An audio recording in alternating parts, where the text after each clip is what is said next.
Welcome to Being Curious podcast show with Counselling Reflections, a podcast where we dive deep into the human experience, uncovering stories of resilience and triumph.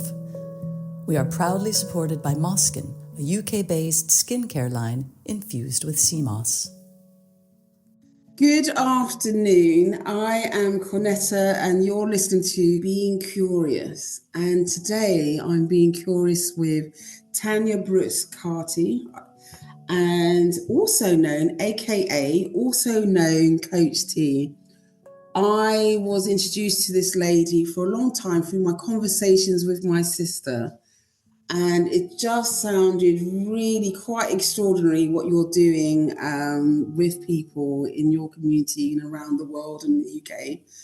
And so I said to my sister, well, I've really got to talk to this lady because she sounds amazing. So thank you, Tanya, for being on Being Curious. And what would you like us to know? What would you like us to start off? How should we get to know you as an audience? Thank you so much for having me, firstly. And I love that question. For me, I think I would want the audience to know that every single person has the ability and the potential to take up space in the world and to contribute greatly to the lives of others. I think that sometimes family, life, everyday stuff, it can be a tough task for you just waking up and deciding to be the best version of yourself. And I think that sometimes if we haven't achieved what we wanted to achieve in life, we don't feel that we can still get there at certain ages, or that we could even impact other people and help them and support them to get there as well. So I think if there's anything that I wanted anybody to know, I think it would be to absolutely always follow your dreams, follow your heart, and listen to that inner voice inside of you, because it truly does guide you. And I think everybody's life can be way more beautiful and colourful than we sometimes give ourselves permission to. Oh my gosh, I love that. I've written down take up more space. So what my question is, did you not take up more space beforehand? Have you always taken up your fair share of the space? Or have you gone really big and actually the space that you take up is something that you created and envisioned? And that the fact that you think other people, or that other people haven't had the capacity or ability to do so, why is that? I think it's because a lot of the time we don't necessarily value our own voice, we don't value our own opinions, and we don't value our ideas. So I think that sometimes, especially as a child, if those ideas were somewhere or somehow, made smaller, or you shrunk somewhere, or you gave up somewhere, then you don't recognize sometimes that you've still got the potential to do that.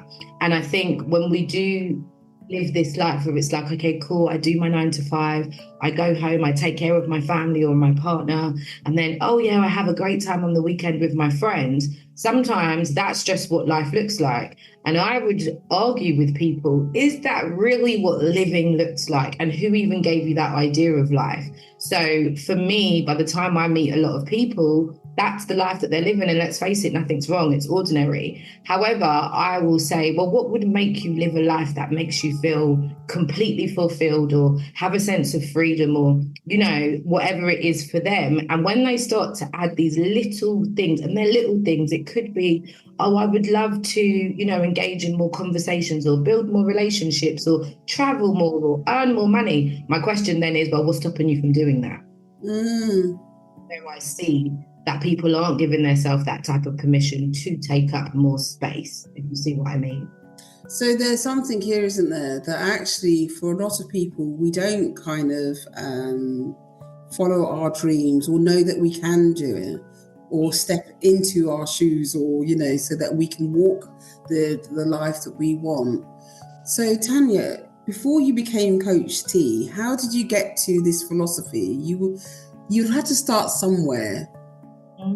Or have you organically grown into the person that you are now? I think it's a bit of both. So just a little bit background about me. I come from a performing arts background. So for me, stage was always home, like dancing, singing, acting, all of that good stuff. And I thought from very young, if you ever asked me what I wanted to be when I grew up, I literally said, I'm going to run a performing arts school. I'm also going to be a psychologist or a lawyer, and that will be my 9 to 5. And then on the weekends, I'm going to manage a hairdresser. And that's just how I saw life. I feel like every single thing that I ever wanted to do, my mindset said, I'm going to do it. And initially, where I loved hair, I loved doing hair. And somebody said to me, oh, that's a low paid job. I was like, okay, cool. I can't be a hairdresser, but I can run a hairdresser's. Do you see what I mean? And as life unfolded, so when I went to university and I went to college and I continued to do performing arts, I started to say to myself, well, there's 1% of people that make it as a good paid actress or a good paid singer or a great paid dancer. So I was like, well, what else can I do? And I loved teaching. I'd been teaching dance since I was 11 years old. So I continued to teach. And I think what that did for my mindset is it was like, there's no limits to what you can do. There's no limits to what you can create. And you get to paint that picture every single day of your life by the choices that you do or don't make. So you was teaching at 11 years old. Wow. Wow, to have the organisation skills and the tenacity and to know that you can impart your knowledge to someone else. But where did you get that from? Where did that 11-year-old self, Tanya, kind of know that actually this is who I am? And I'm listening to you. I remember that at 8 years old, I was an artist and no one could tell me anything other than that I was good at art. So where did you come from? And do you know what? I think that came from my mum and dad. I feel very privileged to have the parents that I have. And my parents came from this ethos where they were both raised by Caribbean parents from the lovely island called Anguilla. And they were both brought up with this ethos that children should be seen and not heard, both of them. And my mum was the youngest of 3 children and she challenged that. So when she had her children, she said, absolutely not. They're going to have a voice. They're going to have an opinion. They're going to be entitled to say, feel, do what they want. And so I always say of all of my siblings, I've got that rebellious nature. Like I fully embodied that thought process and idea. And originally my dad was still of his ethos, his upbringing. No, children are to be seen, and not heard. And what that developed in us is we got to have an opinion. We got to say how we felt. We got to, contribute to the way that we saw things or the way that we felt things. And therefore that meant that we got to have a choice in what we experienced. And my mum was a dancer, so she traveled all around the world, creating all of these youth projects and going into schools. And she traveled. And I was like, hold on a minute. You're not doing that in your own hometown. That's not fair. Like, what about us? And so she then opened a dance group in our town. And she literally said, can you gather some of your friends? And my sister'd gather some of her friends. And then... Sorry, you've just missed because the internet is lovely, but it's a bit annoying and it just cut out.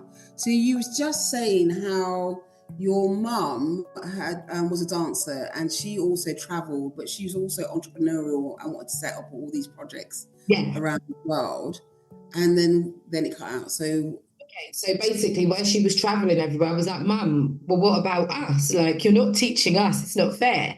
So she set up a dance group in our area, in our town at the time. And at that time, I was 11 years old. So I got to teach the younger children just simply because I loved dance so much. And I just never stopped. And I think at first I was super frustrated because I felt like I just love to dance. I don't like to teach. And I definitely did not like to teach anybody that could not dance. So of becoming patient, of learning to break things down, of learning to make people understand things, because the way that I feel music, I can teach it, but when I go to perform, I may not be doing the same thing, because if I hear something different, my body responds.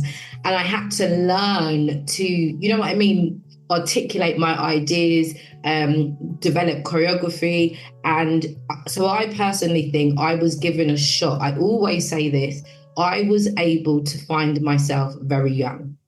And I was very young that you can do what you love. I knew that. Do you see what I mean? So by the time it's really interesting, isn't it? Because Mum had success in dance, and I'm not quite sure how old Mum is, but it would have been at a time where maybe people of color, black people here, didn't feel that they could step into those spaces. Yeah. Yeah. And then she knew that her children were going to have a different life. Dad was slightly different, but because you was able to be, you called it rebellious, didn't you? But I think in assertive or curious, you were able to kind of express yourself in a way, not only through your body, but through teaching of others at such a young age. What was it about then mum's upbringing, or what was it about dad's upbringing that informed you in this particular way? It was beautiful because I had a good relationship with both set of grandparents. So I could see how that played out in my parents, again, from very young. And although dad was resistant at first to the idea, he came around quite quickly because he started to see the confidence that we had, the level of resilience that we had, the ability that we had to, I would say, walk into a room and be unapologetic about who we were, whether it was school, whether it was a community group, whether it was on the street. And as a father, I think he then celebrated that. So those two, they had a beautiful way. My parents split up when we were quite young, but they always co-parented us. So I think my idea of love, my idea of relationships, my idea of values was formed very young in a way that I didn't witness what I had. A lot of families didn't have that. So when we started to create this dance, we recognized we could give what we had to other people.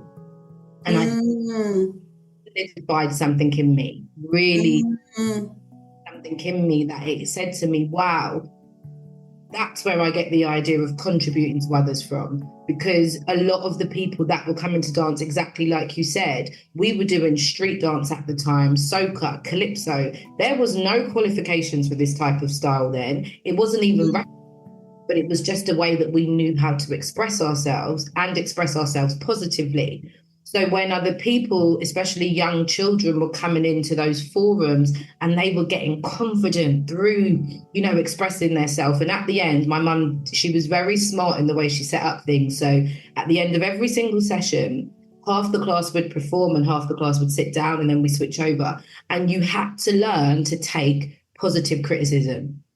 Now, as you can imagine, at first, some parents were like, absolutely not. But she was like, if you're going into this world, you have to learn to take the negative with the positive. You have to learn to give positive feedback as well. Because again, that's also something that we don't often celebrate or talk about. We about recognizing other people's strengths, or supporting them when they're going through something which is hard. So I started to clock very early, hold on a second, this is more than just dance. There's a lot of values going on here. We're building a wider family, we're building a bigger community, and this is actually serving us. And it was growing at an incredible rate that the council was approaching us like, what are you doing? Can we send vulnerable children to you? So we started taking on all of these different audiences. And I was young, and just out of love for my mum, I've always had a very creative mind. So I was like, right, we need systems. So I would work on putting systems in place. I pitched for the very first funding that we had. I was 15 years old. And I said, look, you've been doing this out of your own pocket. It takes a lot of time, a lot of energy. Can we get a grant that could get us better choreographers, better costumes? And my mum was again under that ethos of, I've tried to get help, because when she had the original idea, they wouldn't fund it. So that's where she built it herself.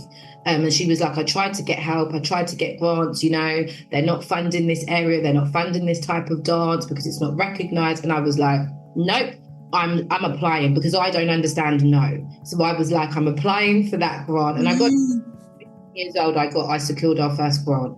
And I think it's little things like that that made me start to say, if you see things the way that you really want to see them happening, it can happen. But you get to have it's interesting, isn't there? Because there is something like the intergenerational connectedness.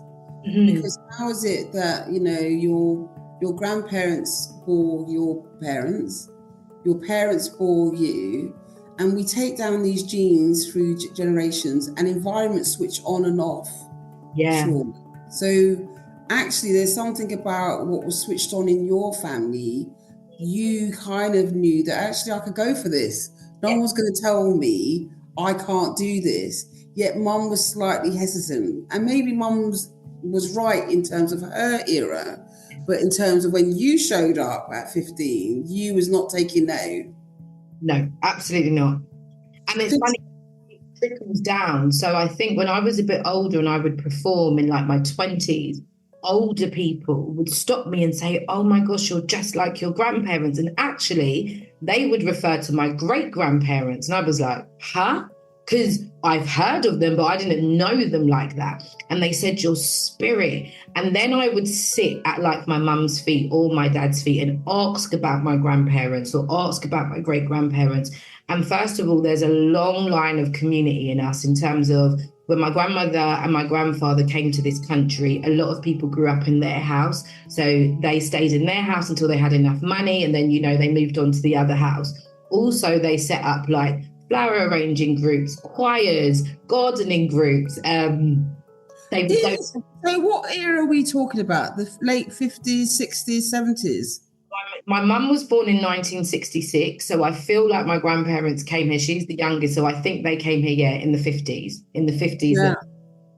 So they were community leaders. They had foresight and organizational skills to support people from coming over, but not only recognizing that at the time, the larger community would have invited them in the way that the community needed. So they set up things for the community. And that's it. Like my granddad came here from a Queen's letter on a promise that, he was going to have this incredible life, to arrive here to no dogs, no blacks, no Irish, and then having to literally clean toilets. He was the toilet porter. Do you see what I mean? And he built a life with that until he could send for my grandmother, and then she came, and then each of them sent for their siblings. So they already had this same ethos of building, and we build and then we bring other people in, and then they build and we help them. The same for my grandmother on my father's side.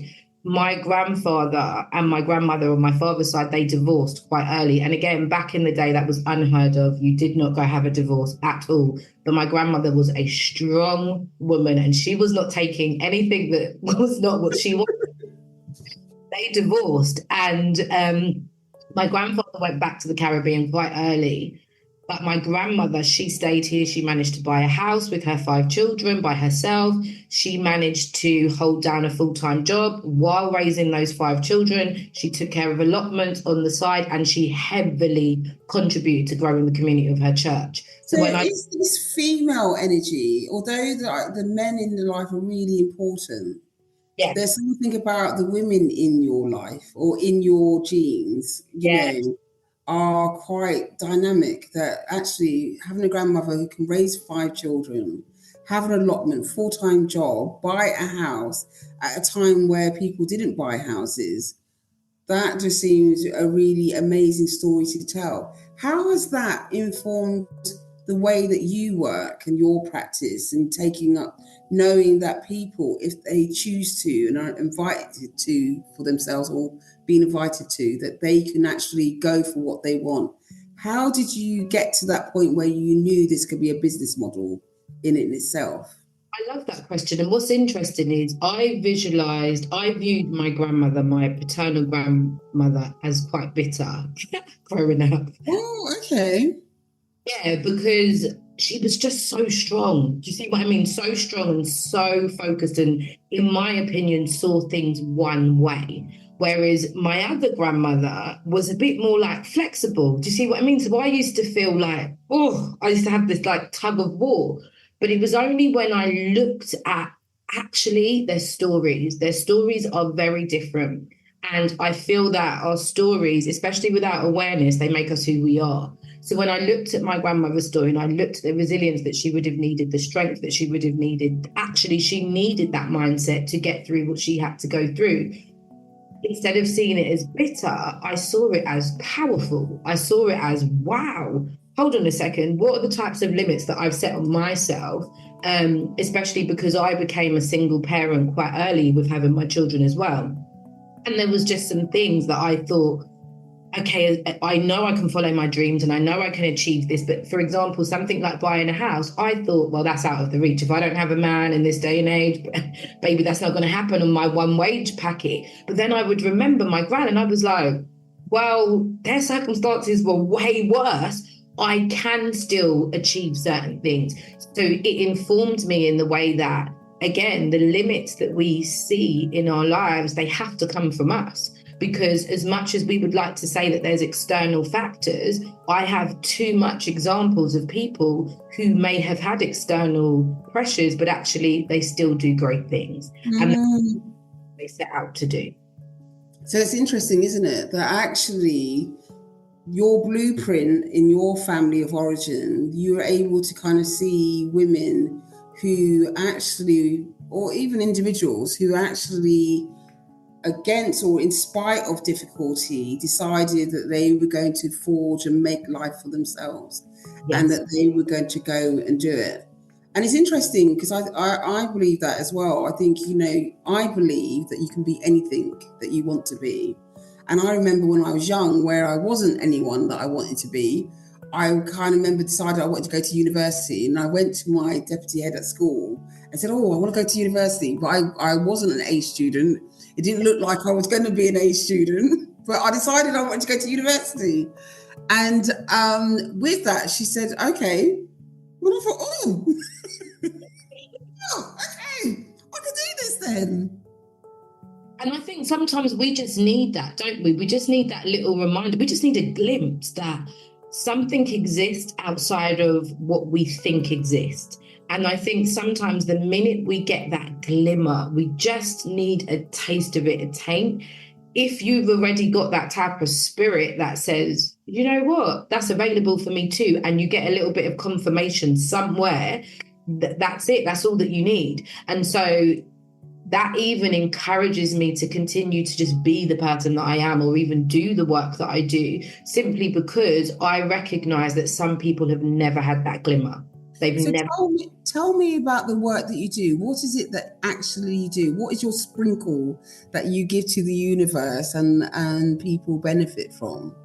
So for me, if I could put my little work into a big box, it would be that I remind people of who they really are. And how I choose to do that is through life coaching, group coaching, and a lot of retreat and spiritual awareness. So I feel that I set out on this journey with my performing arts and my dancing to I just want to dance. I just want to dance all over the world. And that just makes me super happy. And that's what I was going to do. But when I started dancing, I started connecting with people, meeting people, having conversations with people. And actually, it was the conversations that started to change my life, because I was like, wow, we're all going through stuff. We're all experiencing stuff. We're all desiring stuff. But some of us don't know what to do with that stuff. Some of our stuff is heavy. Some of our stuff we've never unpacked. Some of our stuff is dictating the lives that we live. So I was like, how can I help people sift through their stuff? And so I started to have conversations. And through conversations, I recognized that people started healing. People started seeing things differently. People started seeing themselves differently. People started recognizing what was available to them. And so then I developed courses and products and just loads of different things. So that's what I continue to do. So it's almost that, because I think sometimes when people come into the realms of kind of psychologist and awareness and life coach, people come to us, or people come to you first, because you have something that people need.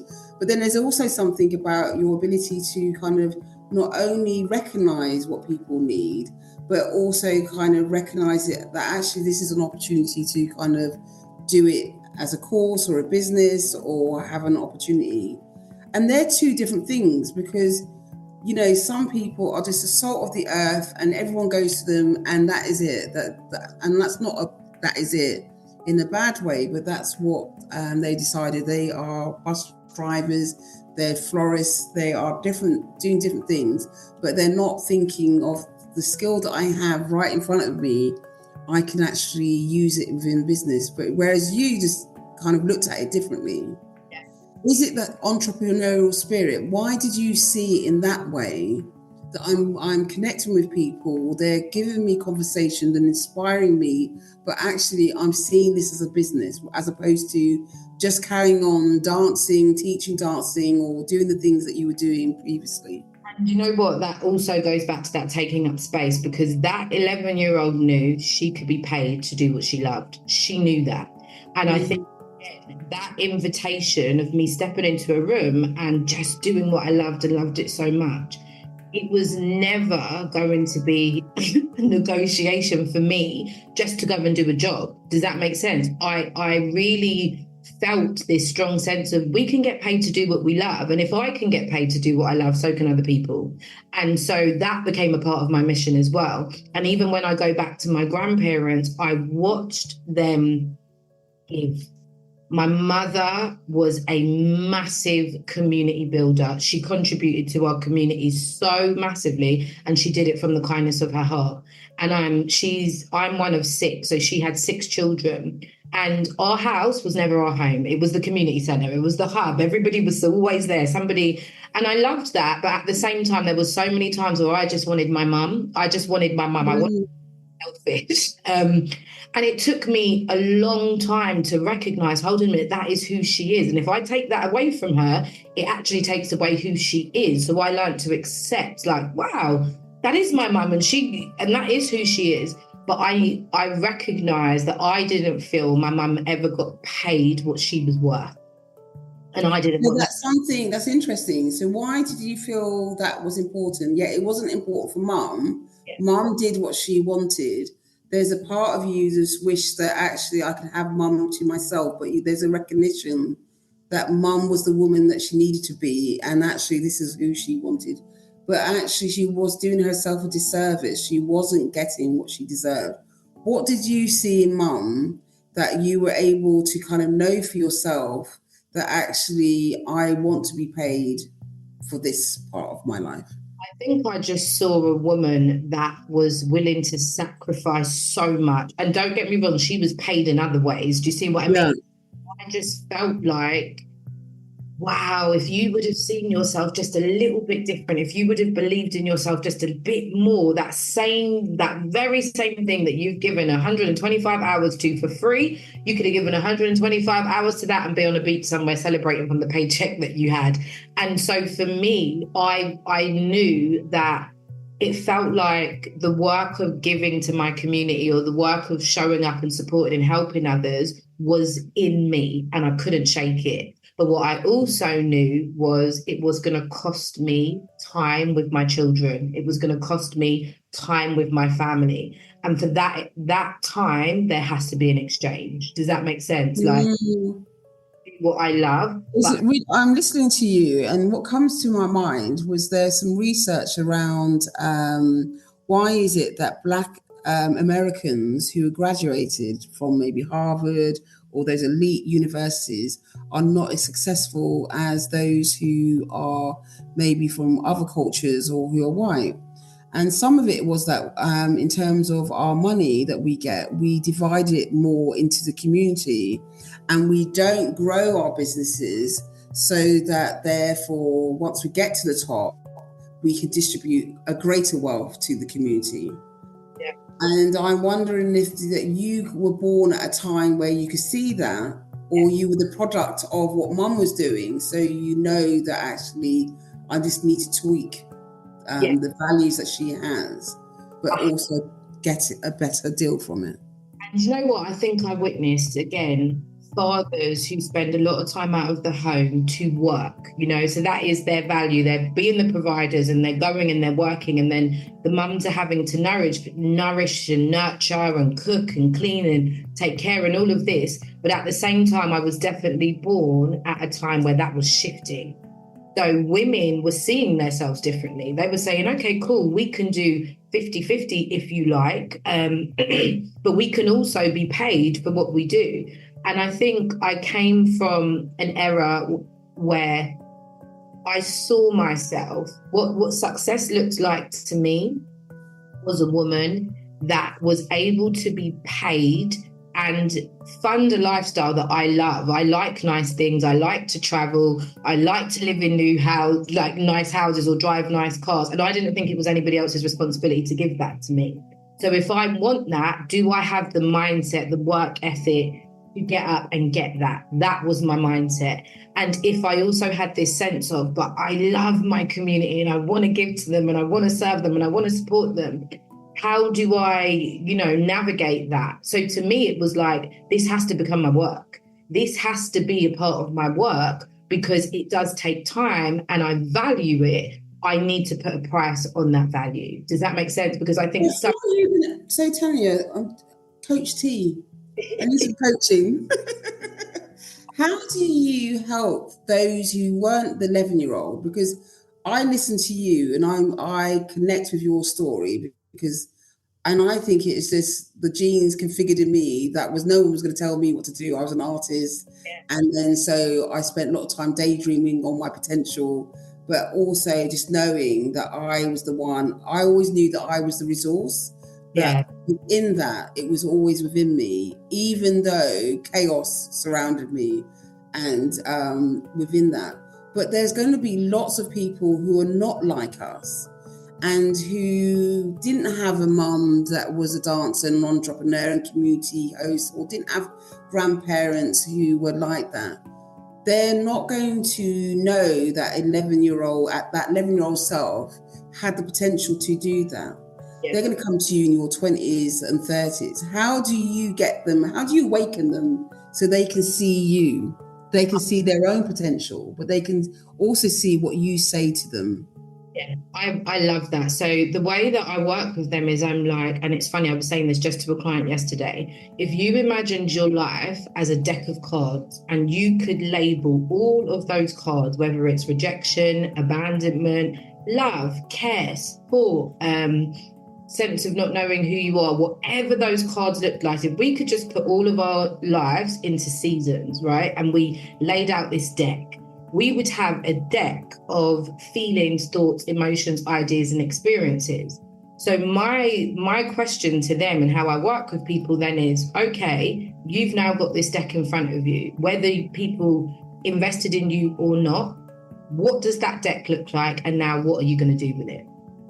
And I think what that does for people is a lot of people don't even realize they've got a deck.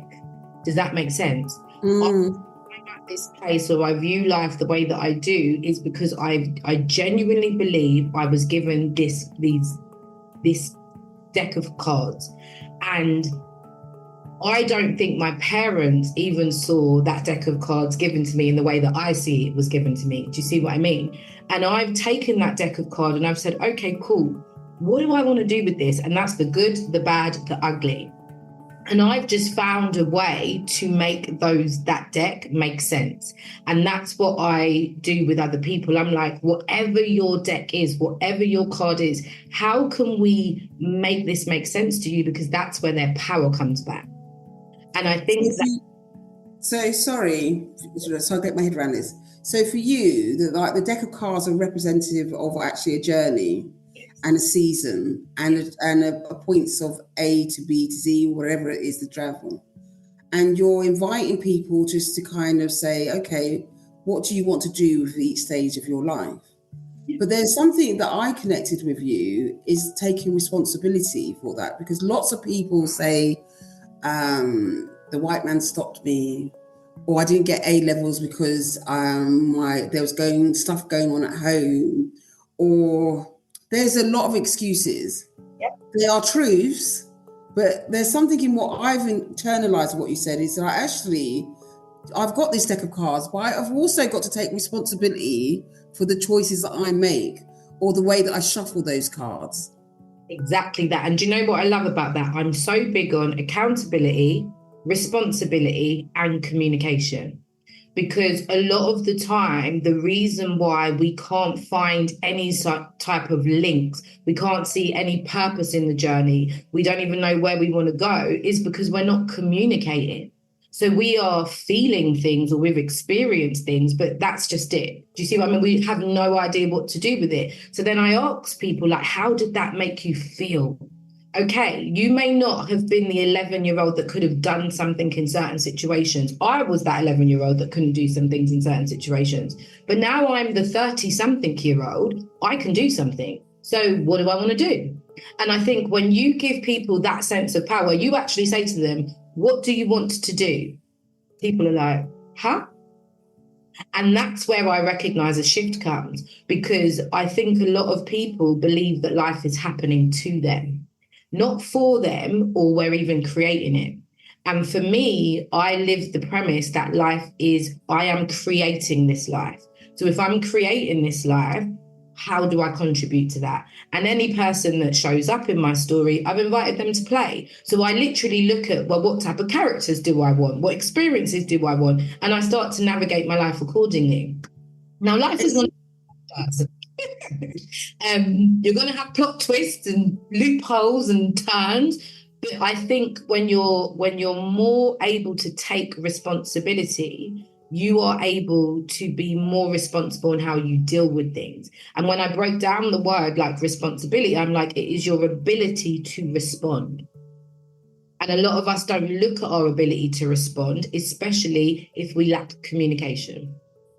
It's interesting because these are the things that I explore in my work as a therapist and as a counselor, you know, in terms of like showing up for yourself.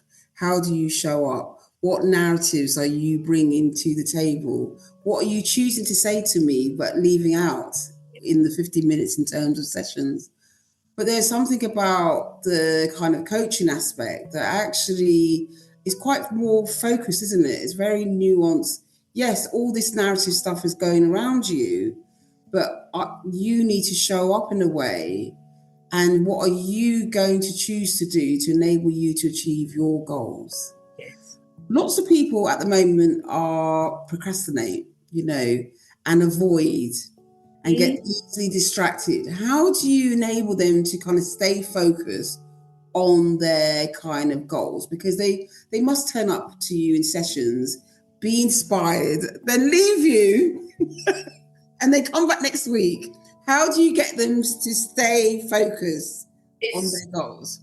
Do you know what? If I'm honest, when I first started, because again, I didn't even know that like life coaching was a job. Do you see what? It was my own experiences that brought me to the table where it was like, how can I now use this next part of me? So from going from dancing and being paid and teaching and all of that good stuff, when I started having conversations, and that was it. I'm like, people are stuck. How are you stuck? Like, and I literally would be like, what is this? What is this? Because words like procrastination, I didn't know what that meant because I'm not a procrastinator. If I want something, I'll get it. If I want to do something, I'll figure it out. So when I started to see that type of energy, I was like, what is that? Because to me, that felt like a disease. It literally feels like sickness. It feels... What is it about it makes it feel like a sickness or a disease, that procrastination? Because there's a sweet spot, isn't there? There's a sweet spot between being creative, holding back and having a sense of awareness, to actually not doing, just not kind of progressing. Like I've always known what I wanted. It's taken me, I would procrastinate for a bit. But if I decided that I'm going to hang my hat up really high, I would find ways to try and get there. And I didn't believe it's any, I use the resources. So it would be either coaches or life coaches or mentors or people who were doing the job. I would use those. But what do you think stops them from doing that kind of disease that you describe? Why do people fall into the pit of diseaseness? And I think, again, how you see yourself and how you see life, if that makes sense. So if you wake up and you're the type of person who goes, okay, I see life as this big opportunity and anything type of, it's a bit like a candy shop and I get to pick and choose and I just pick my sweets and I do whatever. You've got a very different sense of movement compared to whether it's like, I can see that there's these opportunities for everybody but me. I don't know how to step into that. I don't know how to get closer. That's what creates the stop, if that makes sense. And I think with that stop, again, it is a sense of belief. It's your core ideas. I don't know about you, but one of my favorite movies is Inside Out, because it talks about all of the core memories and how they're activated. And I think, oh my gosh, this is so deep. Do people not understand this is real life? I'm yet to watch Inside Out 2. I'm sure it's going to completely enlighten me. But again, those core memories become building blocks. And then we just build and build and build and build upon the ideas. But obviously, for the most part, we're unconscious of it. We've forgotten about it. And so when I recognize that stuckness in people, for me, it literally is like open heart surgery. We are going into everything that you've ever procrastinated about because we need to find the core of it. The core has come from somewhere. And what I've found is sometimes it's not them. It's generations of I can't. It's generations of we're not good enough. It's generations of that is not available to us. It's generations of accepting mediocre and it being fine because that's... It's interesting. I'm listening to you on lots of levels. I'm listening to you in terms of all the neuroscience that I've kind of read over the years and part of my work. And genes get switched on and off, and trauma is really kind of intergenerational. And that actually we can go back as far as maybe 14 generations of actual damage that we've had in our DNA through kind of systems and beliefs. And also, we can carry a lot of stuff. Like you said, we can carry our family stories, our parents' ideas about ourselves. And at some point, when do we wake up and say, okay, when am I going to show up for me? You know, how can I show up for me? Not everyone is going to be a billionaire, or not everyone's going to be the top 1% dancer, you know, within that. What else can I do? What can I do for myself that it makes my life meaningful? I think this is again where we'll go back to seeing your life as a deck of cards, because the minute that you can accept the deck that you've got, I think you're given more room. Because again, a lot of our ideas as well are coming from society. So we don't deem, for example, a person that's been, say, severely depressed, hasn't been able to even get out of bed or wash. But guess what? They wash for 5 days. They communicate with one person a day for 10 days. That is success. You see what I mean? Okay, they might not be earning 50, 40, 20 grand, even 10 grand, but it doesn't matter because whose bar are we measured against? So I think a big conversation that I have, especially when it comes to like the procrastination or showing up for yourself, it is, do we even understand ourselves? Know what honoring ourselves looks like, not what honoring ourselves because I'm a black woman and a black woman should look like blah blah blah. Actually, what does my image, my picture of a black woman look like, and how can I make sure I'm colouring that in every single day?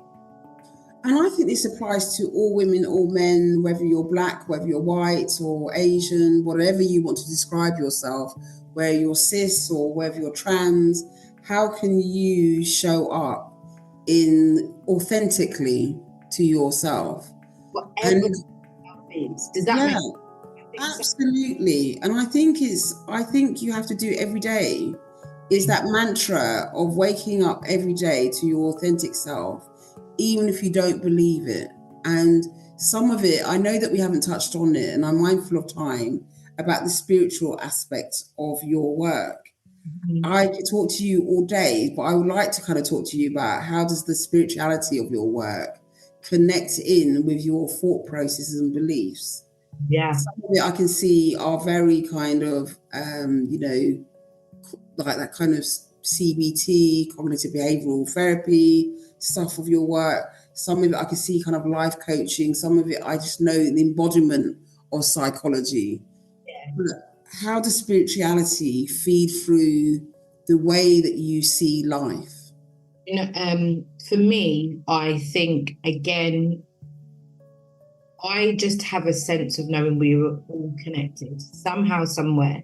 So I don't think I meet any person for granted. I don't even think my client's just a client. Does that make sense? I don't think my aunt's just an aunt. I definitely think we're all in something bigger that a lot of the time we can't see.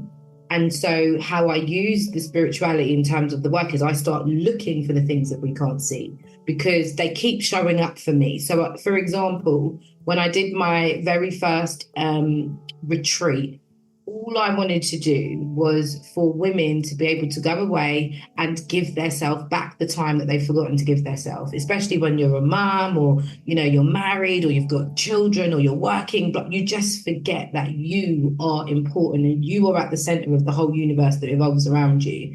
And that same center, we all are connected. We all have a call. There's a language that we're all speaking, whether we're aware of it or not. And I set out to just write positive messages down on these sticks. And when we got there, people would pick these positive messages and it would be great. Everybody's going to feel great. That was my idea. And I sat there and I wrote out 100 positive messages on these lollipop sticks.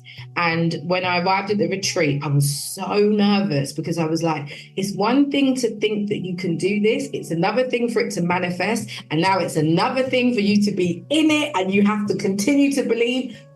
Do it, you know, and when it's your first one, you haven't got any evidence in your bank to bank on. So you're banking on faith, you're banking on your belief, you're banking on your vision. And I literally picked one of the sticks, the same sticks that I needed to give to everybody else. I was like, you better get a stick, girl, because you're nervous. And I picked this stick and it was red. I will never forget it. And it literally said on the stick, leave it to the creator. And I was like, I could breathe out, because I was literally like, this moment is bigger than me. I'm a part of this moment and I've been obedient to do this moment, but it's bigger than me. And the minute that I took that message, I felt like it was a message from the universe. And so even the sticks where I built them to give positive messages to everybody else, I realized quickly, oh my God, these are bouncing back to me.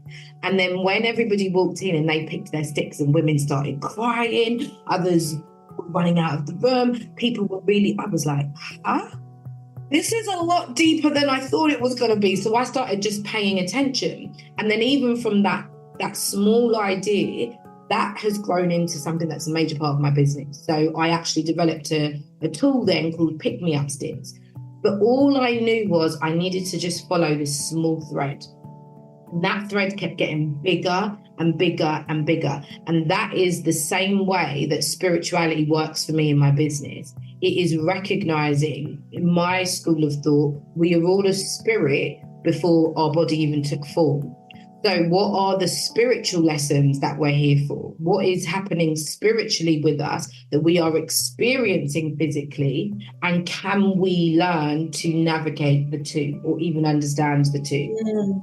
It's really interesting that you're saying that, because as in terms of my work, and part of my work, I do lots of CPDs, but it feels like within psychology, faith and spirituality, and I supervise practice as well, is coming back into the space.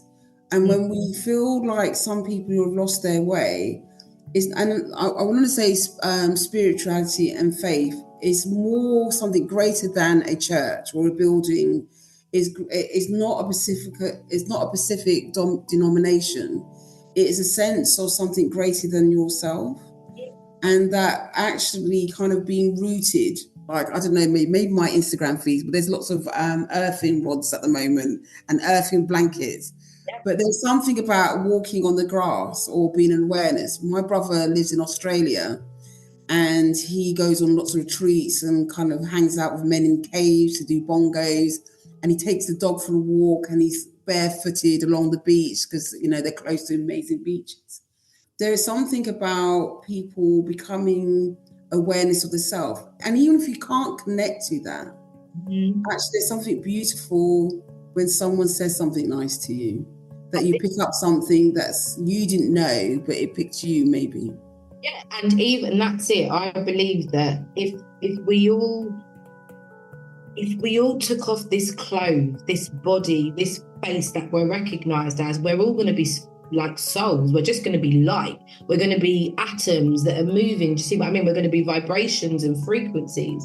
And so that is still a language that is happening, whether we can see it or not. There is certain vibes and frequencies that are going out, and we're bouncing them back. So in my practice, I go deep in science, psychology, spirituality, like anything that's out there to be explored. I want to know how it's interlinked. I want to know how it's intertwined. And the way that I visualize that is we've all got different corners of the world to take up. And so the expression of that is going to be different. It might be dance for somebody, it might be psychology, it might be science. Do you see what I mean? But I believe that we are multifaceted beings. And so we are picking up these things on different levels. So can we give it language? And for me, that is what I feel is important. I think it's important that not only do people know who they are and that they matter and that they're loved and that they take up space, but we learn to gift our experiences language. And just on the point of spirituality, I had quite a cool upbringing in terms of, I call it cool, because I was raised Christian. Then my mum converted to Islam. And then Tanya became Tanya, and she was like, I really like some stuff from Christianity and I really love some stuff from Islam. But do you know what? There's some really cool things about Jews as well, and Buddhist. And so I scrapped religion because I was like, even this separates us, if you see what I mean. So how do we get to be connected? And so I just started to see the different religions as just like vehicles. As much as the colours of our skin, vehicles, the sex that we are, vehicles. But ultimately, underneath all of that, there has to be a way that we are all connected. There has to be. And so I tap into that, where we are connected. And that is where I continue to challenge ideas and look at things differently. Because again, I think that sometimes we're separated by colour, culture, sex, ageism. There's so many different things. And I'm just like, who are we without those titles? Who are we without those thoughts and ideas? And I think at our core, we all come back to love. We all come back to being human beings, having a human experience, but we're spiritual beings having a human experience. So what's existing within our spirit that's creating and causing all of this? And can we give that language? This is so lovely. I could talk to you all day, and I'm mindful of the time. So Tanya, thank you. Thank you very much for choosing to share your wisdom and energy on being curious today. What do you want us to kind of be left with? And how can we find you? What are your areas? Where can we find and get more of your energy and your wisdom? I love that. And I think what I would leave you with is I really like your topic of being curious. And I think that my life is a direct reflection of being curious. I question everything. And I say this to everybody, even question what I tell you. I say to my clients, question me if you're listening to me speak or you read any of my ideas or thoughts or feelings, because curiosity, I think it expands you. When we just accept things for how they are and what they are, we live in a certain box. But when we challenge things and we're curious about things, the box that we live in starts to expand. And I believe that all of our lives are a direct answer to the questions that we're willing to ask. So ask the universe some big questions and have fun with it and stay curious, because I think it will keep your life colourful. You can catch me on Instagram, on Spotify, on Facebook, on LinkedIn. Everything is just Tanya Brooks Carty. And I do have a podcast called on Spotify and on anywhere where you can catch a podcast, Apple Podcast or Android Podcast, and it's called A Cup of Tea. So it's hashtag CUPPATEE. And there you can hear some of me in live action. Sometimes there's clients on there. Sometimes it's me having a conversation. Sometimes it's just me sharing my thoughts or ideas. But you can definitely catch me doing something, popping up, speaking or sharing somewhere. And that's another thing. I think we are powerful by sharing. None of us have ever been through anything alone. And I think sometimes because we think we go through things alone, it causes isolation and it causes trauma. The best way that I've ever found to heal is to share. Last year, I lost my mother, and I don't feel like I've lost anything at all. I feel like I've gained so much simply because I kept sharing, and simply because I kept using, and I will continue to use her life as a mirror that shows me what's possible. And I feel very fortunate to have had that example. So even though she's no longer physically here, I will continue to speak her name in rooms and share everything that she handed to me, because it truly has been a blessing. Thank you, Tanya, for being curious with me. And I really appreciate your time and the journey. And I know that I'll leave here thinking, oh, I wish I said this. And I invite you to come back anytime, you feel that it's appropriate, because I think there is so much you can offer a lot of people in the world. Oh, And for me, you're right, being curious is the way for me to connect with others and your story as well. So thank you. Thank you so much for having me, and I pray you continue to do the work that you're doing, because I do think these conversations are super valuable and important. So I pray that you continue to do all that you're doing as well. Oh, thank you, and goodbye. Bless you.